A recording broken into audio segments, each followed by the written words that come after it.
তো হ্যালো বন্ধুরা, এই দেখো আমি চান করে উঠলাম কেবল। এই যে এখন ঠাকুর দিয়ে দেবো। মা তুলসী পাতা এদিকে এনে দিয়েছে, ঠাকুরকে খাবার দিয়ে দেবো, জলও দিয়ে দেবো। তো এই যে তুলসী পাতাগুলো দিয়ে দিলাম, ঠাকুরকে খাবারগুলো পরিবেশন করলাম। আর দেখো কত সুন্দর ফুল, অল্প কটা পেয়েছি, ঠিক আছে। ঠাকুরকে ফুলও দিয়ে দিলাম, আমাদের মঙ্গলবারটা ফুল দিলাম।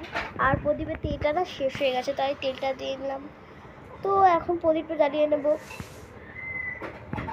ধূপকাঠিটাও জ্বালিয়ে দিলাম আমি, আবার ধূপকাঠি জ্বালাতে খুব ভালো লাগে গন্ধটা। তবে পুজোটাও দিয়ে দিলাম, আমি দিতে পারি না, আমার দিলাম করবো, পুজো দিতে হবে। তো এই দেখো মঙ্গল ঘরে চালও রেখে দিলাম, সব কিছু গুছিয়ে গাছিয়ে রেখে দিলাম। তো এই দেখো তোমরা নিশ্চয়ই দেখে বুঝতে পারছো যে এটা বৃষ্টি হয়েছে আজকে, মিথ্যে কথা বলছি না। এতক্ষণ ধরে কারেন্ট ছিল না, টিভি সুইচ পাখা সুইচ সব চালু করে দিলাম। তো এই যে বাটনটা না টিপলে টিভি চালুই হয় না, এই জন্য টিভিটা চালু করে দিলাম। তো দেখো কত জামা কাপড় মা ঘরে মেলে দিয়েছে। এখন আমি সিনচ্যান দেখছি।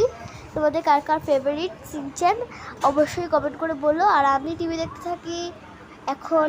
বা